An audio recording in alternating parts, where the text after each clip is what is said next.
Welcome, Derek. Thanks. I'll put your coat off, let you get settled there. How's it going? Good, good. So we're doing these daily talks, and when we were scheduling these, Derek was at the very top of my list because he already knows what a huge fan I am of Blue Valentine. So we're going to talk a bit about Blue Valentine. We're going to take some questions from the audience. We're going to take some questions from the BlackBerry audience as well. So if you would like to send your questions in via BBM, there's a barcode on the poster over here that you can take a photo of with your BlackBerry, and it'll connect you with our BBM questions. You guys are going into the future, huh? Well, we're trying. Nice. So how's Toronto going? When did you get here? I just got here yesterday, I'm just, trying to keep up with it. Yeah. It's a great city. They wouldn't let me into Canada for like a decade, so it's good to be back. They would not let you into Canada. Why? Can you tell that story or no? No. My producer Jamie Patrickoff is shaking his head no. Let me just say that there was an article in the paper in Colorado that said "Love from above." I was throwing some wine bottles off my balcony, and they wouldn't let me in Canada for a decade because of that. So it's good to be here. Beautiful country. It's a beautiful country. I'm glad that they've agreed to let you back in the country. Yeah. I hope they don't give you any hassle on the way out. I hope not. I just blew my cover. Yeah, you did. Yeah. You did. So the movie debuted at Sundance, and Blue Valentine has the distinction of not only debuting at Sundance and then playing in Cannes, but now playing in TIFF. It's a pretty rare trifecta, I think.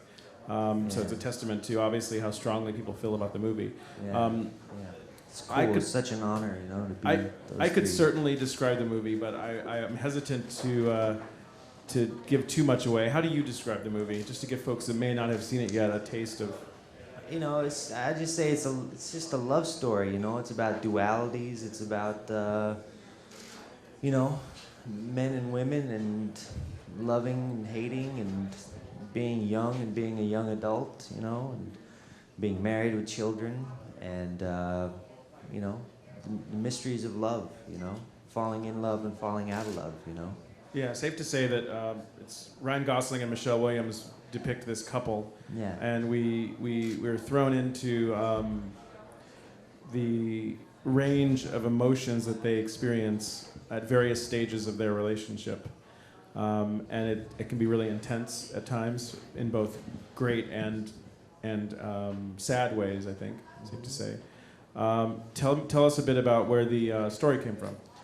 Yeah, when I was a kid, I had two nightmares. One was nuclear war, and the other was that my parents would get a divorce. And when I was 20, they did split up, and I was so confused and bewildered, about why they had split up. And so, like anyone, I looked to like art or something, stories to try to find something that would, make me feel like I wasn't alone in this, And I kept on running into that Romeo and Juliet story, and like Titanic and whatever, where two people like at the peak of their love end up dying in each other's arms, and it preserves their love for all time. And I just couldn't relate to that, And I knew nobody in my life that had ever had that good romantic fortune to die when everything was going great, But time, there was this mystery of time, that came in, like to my parents' relationships that I'd had, relationships of friends, other friends' parents, and I just wanted to tell a story that talked about that mystery, of what happens, and try to confront those questions,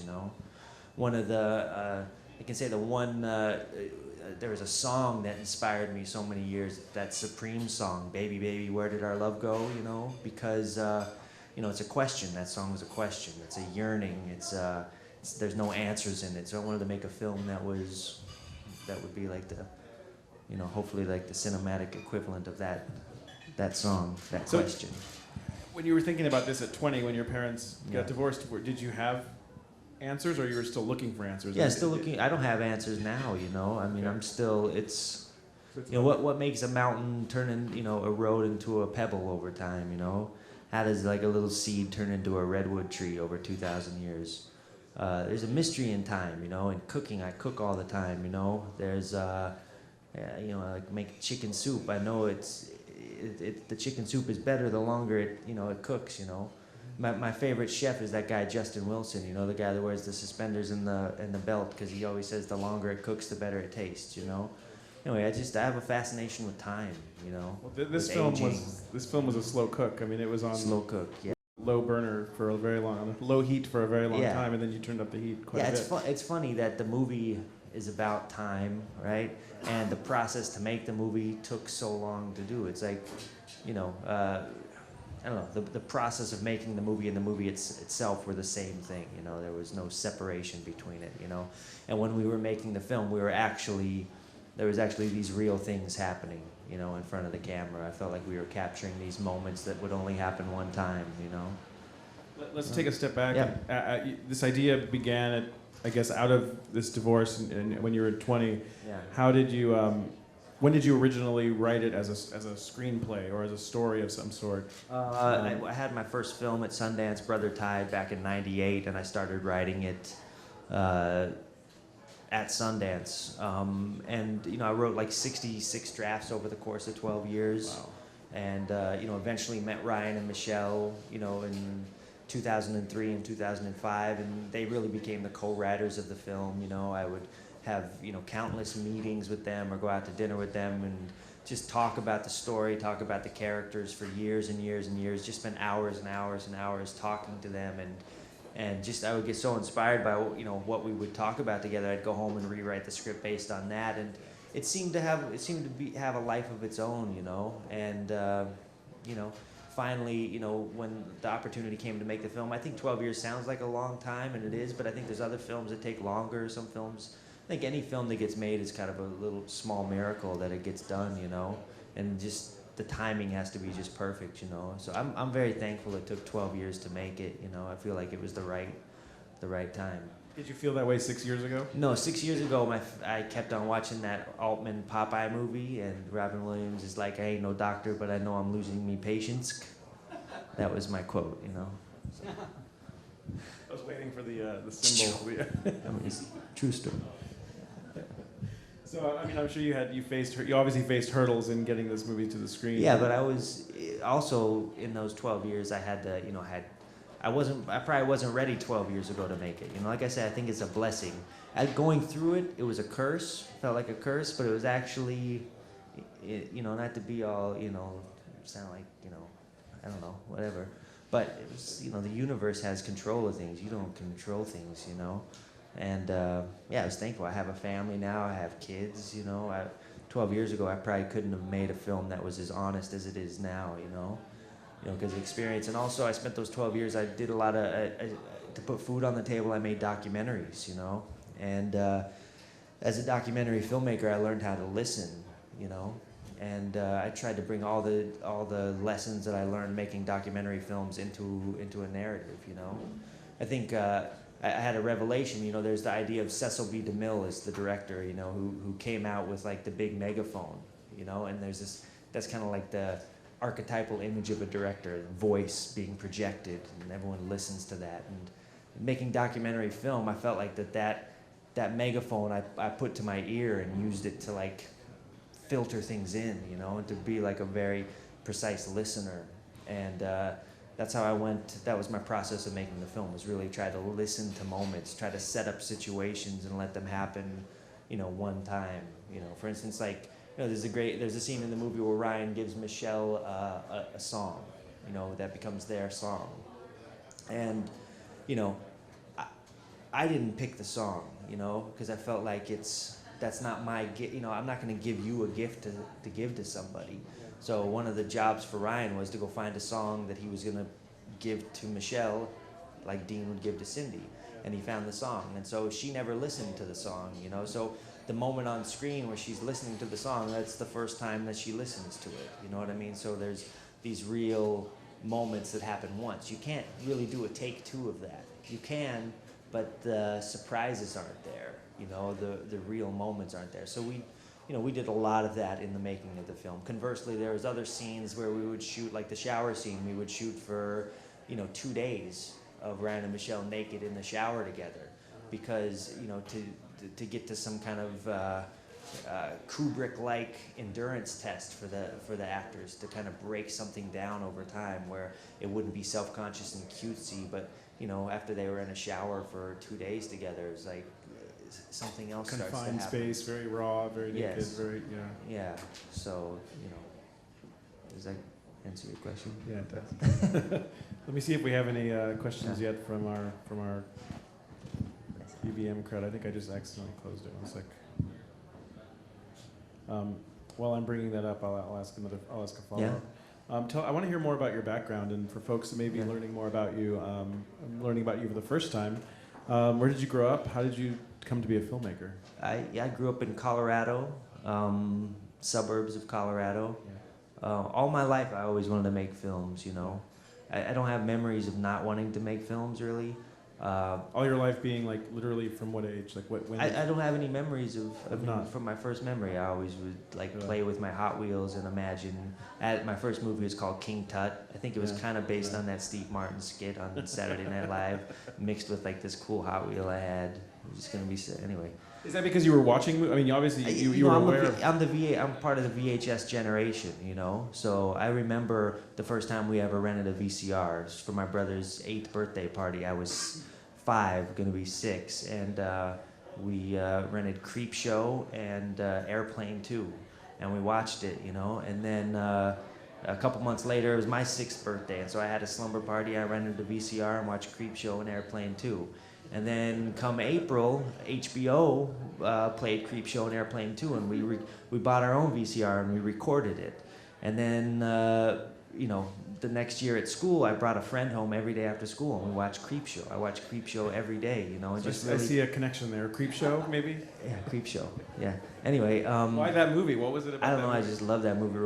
George Romero is such a great filmmaker. I thought he used all the elements and the peculiarities of cinema, from lighting and music and a certain style of performance, and I don't know, it's just I just love that film. I love all of his films, really. Night of the Living Dead, maybe not Knight Riders as much, but the VHS generation is like, we've had a great opportunity to study movies, So my whole life I was watching movies over and over and over again, that I would record off of HBO and just study them. And I think I learned how to kind of make movies just from watching, And then when I was 13, I borrowed a video camera from my librarian, and I never really checked out a book, but I used to check out the camera, and I just started from when I was 13 to 18. I would make a film like every 3 months, and I just had my family in it, or my friends, and so by the time I went to film school, I had like 25 short films or something under my belt, and just kind of learned the craft of filmmaking. And then I went to film school in University of Colorado. I studied under avant-garde filmmakers Stan Brakhage and Phil Solomon, who, I remember the first film I saw in film school was Mothlight, which is Brakhage's film, where he actually didn't take any pictures. He was, the story is he was frustrated. He couldn't come up with any inspiration on what to shoot, so it was like a heavy moth population in Colorado that summer, so he had dumped out all of the light fixtures with the moth wings and taped them onto the clear celluloid, and processed that, and what you see is this flutter of shadow and light and rhythm. And they taught me to see film in more of the sculptural sense, of film, and to, deconstruct films in a different way and watch movies in a different way and be more of a sensitive filmmaker, And so I ended up dropping out of film school eventually. I made Brother Tide, and then, wrote Blue Valentine, spent the 12 years trying to get it made, making documentaries and commercials in the meantime, I want to pick up on the Brakhage point, because Brakhage was actually someone who would physically manipulate the film itself, and the film was not so much performance. It was literally like him, scratching it or manipulating it in some fashion. But it was obviously that was obviously driven by a time when people were making films on film. How do you think some of that? I want to ask you to elaborate on maybe how some of that experience or that knowledge that you were able to gain from someone like Brakhage or his sort of generation, or his style of filmmaker, how that sort of affects. I mean, Brakhage was just an avid film watcher. He loved movies.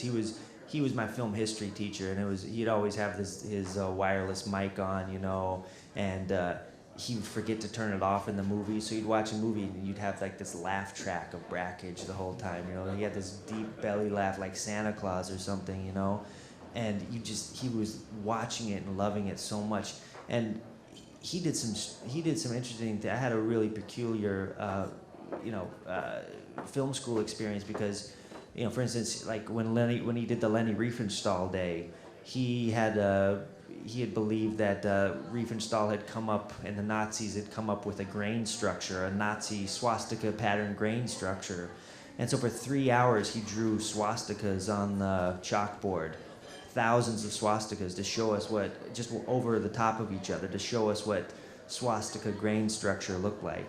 And then we watched Triumph of the Will, and it focused your eyes in watching the texture of a film, you know.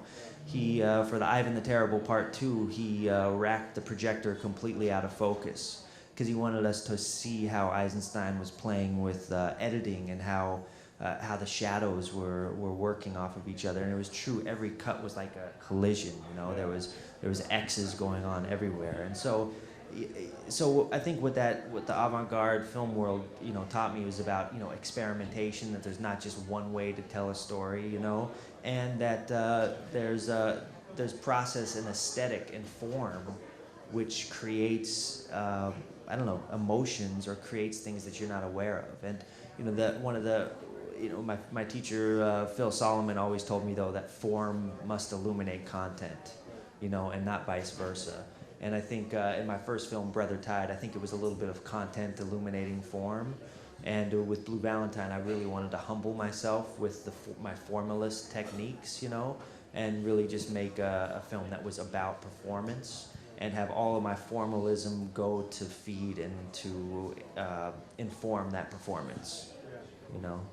I mean, if I look at like, I always appreciated what Aronofsky did with like The Wrestler, you know, because that guy has so many tricks up his sleeve, you know, he could do anything. But I think The Wrestlers, I haven't seen Black Swan, but I think it was like the best film I've seen him make because it was not using those tricks, you know what I mean? It wasn't showing off. It wasn't riding down the street saying, "Look, Ma, no hands." It was just riding down, you know what I mean? It was just telling that story. And so, you know, I think that's what I came to with Blue too.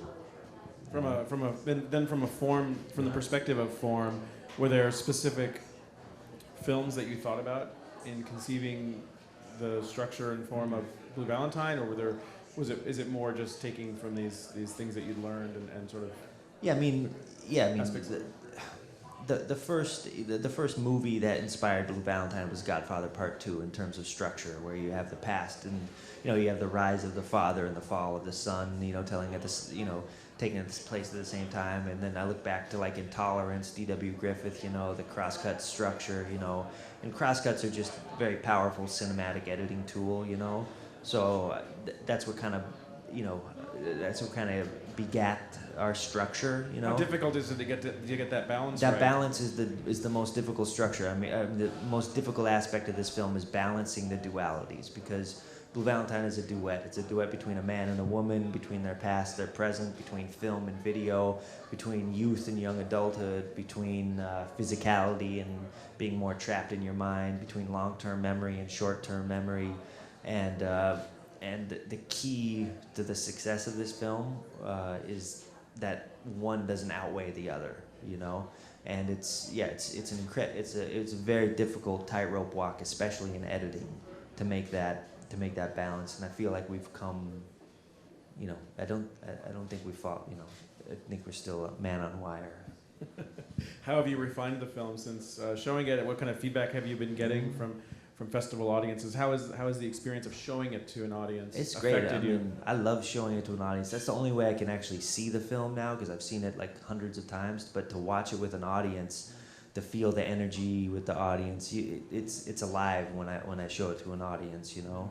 And it's been great. I mean, and, you know, our first cut that we showed at Sundance, I was very happy with it. But there was also you know, you rush to get a film done for Sundance, and then, you know, I've had the luxury of time to spend more time to refine it, you know. And, you know, actually there's a lot of additions that we made into the film, you know, that we've found, because, you know, I had two such great performers that gave so many gave so much in the performances that I was able to go back and pick out other pieces, you know, maybe that I didn't have the courage to put in the Sundance cut, you know, that I think enriches the film, you know. And yeah, the more you watch it, the more you learn about it, you know. So I'm psyched to have that opportunity. We have a question here from BBM. You touched on this a bit, but maybe you can elaborate. Someone's asking about how your personal experiences might have influenced the creation of this film or the experiences of others. So you mentioned the idea of a divorce being something you were scared of, and then when it happened, that it inspired the beginning of the story. But when you get into the specific aspects of the story itself, what were you looking to develop sort of the specifics of this relationship and sort of the disintegration of the relationship too? Yeah, I mean, I just think it's the responsibility of artists to confront things inside them that make them nervous, that make them scared, that make them uncomfortable.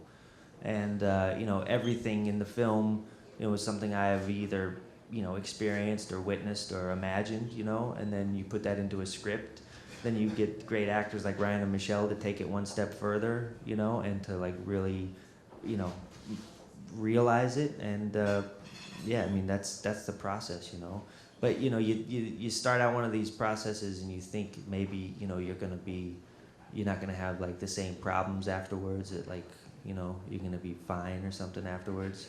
You're gonna feel some kind of hole. But it's like once it's done, it's like there's another hole to fill. I want to see if anyone who's watching here, or there's folks all the way in the back also watching on TVs back there. Does anyone have a question specifically for Derek about the film or about filmmaking? Anyone? I see someone raising their hand. Yeah, we have a microphone back here. Hello? Step forward so we can see. I was just wondering what you plan on doing next as a filmmaker. Yeah, I have a film called The Place Beyond the Pines, which I've been working on for about 3 years. It's all about fathers and sons. You know, my first film was Brother Tide. It was all about brothers, brotherhood. This film is all about husbands and wives, and the next one's going to be about fathers and sons. It's also going to have motorcycles and guns in it. It was important with Blue Valentine to make a movie without guns. I really wanted to make a violent film that didn't have any guns in it. You know, because every film has a gun. But after making it, it's really hard to make a violent film without a gun. So, you know. So this time you're going to overload on guns? No, it's going to be one gun. And how many motorcycles? One. One. You know, I'm going to pick up some cinematic things, you know. Didn't go dark, like I always have like one gun, like you just open up a glove box and there's a gun. Yeah, there's a threat to a gun in a movie. Yeah, and the minute you see that gun in the film, you're wondering you're wondering where that gun's going to show up again, or in what way, in what fashion. Yeah. Yeah. What are some movies you've been watching lately? Have you been watching new stuff, old stuff? You know, I have kids, so I don't really watch movies anymore. You know, you know, when I get my kids to sleep, I have time to like write and to think and to talk to my wife. But if we watch a film, it usually takes like 4 or 5 nights to get through it, you know, because we're just so like dog tired from like child rearing, you know. But I mean, I would watch 9 movies a week, you know, at the movie theater back in the day. So yeah, I can't even think of the last movie I watched. That's embarrassing, huh? Yeah. You're at a film festival. Maybe you can sneak away. Yeah. Did you have a question? Doubtful. Yeah, can you tell me There's a a little bit about the... microphone over here. Can you tell me... Hello? Can you tell me a little bit about the casting process for this film and whether you had Michelle and Ryan read together and whether their chemistry hit it off right off the bat? Or No, I never saw them together. I mean, I met Michelle in 2003. I met a lot of actors. And when I met her, we just connected. You know, she was the girl. She was Cindy. She came bearing gifts. She had like a CD and a book of poetry for me. You know, and, like the script moved her. You know, and we just had a dialogue that started. So she was the girl. And the same thing happened with Ryan in 2005. It's just our dialogue. It started a conversation between us. You know, you can't force that. You know, and we wouldn't. I never once rehearsed the script. Ryan and Michelle and I never sat around a table and read the script. We never did scenes ever. We never would I mean, we never did a rehearsal. We always shot everything when they were, when they were on set. It was like we were rolling. If we had a 14-hour day of shooting, we would shoot for 11 hours. Because we were just going out there and doing it. Because I think sometimes in rehearsals you can lose like a magic moment or like a mistake. I think in rehearsals there's some great like mistakes that happen. And I think this movie is not about perfection. It's not about beautiful people saying perfect sentences that explain themselves, perfectly, so that at the end of the movie everyone's seen the same thing. This movie's more about being a human and being flawed. This movie isn't about being a god; it's about being immortal. And so I like. I don't really believe in rehearsals, but what we did do is we would spend a lot of time together and come up with the intangibles, so to speak. So, for instance, between the past and the present, we, basically lived in a house. We had a house that was Dean and Cindy's house, and we basically, the three of us and their daughter Faith, we just lived in that house together. And they would come up with like a budget for how much money they made, and then so we figured out how much they could afford on groceries. It was $200 to fill the house up for 2 weeks. So I gave them $200, and they went to the store with Faith, and they got enough groceries. That's all they could spend, and then that was the food that they ate in the house, And then we had, we did like birthday parties. So we're gonna say, okay, it's gonna be your daughter's birthday party. So they'd make her a cake, get her presents, wrap the presents, and then just develop these memories. And it's never a scene, Ryan. Michelle has a child, so she knows about being a mom, but Ryan doesn't have a child that he knows of, and sorry, Ryan, he's gonna get me for that one. Okay, anyway, so he did like a fishing day where he took Faith fishing, and he got to experience all these things that you get to experience as a parent, like when he's putting the hook through the. Faith is asking him, doesn't that hurt the worm? And that, so Ryan would have to come up with these answers that a father would have to come up with. And then by the time we shot, there was like they had a history, they had all developed memories, so there was actually something there, So to me, that was our rehearsals, But once the cameras were there, we'd shoot, yeah. Well, I strongly encourage everyone to see this movie. We have one more question, and then we're gonna wrap it up. Hello. It will be 1 second.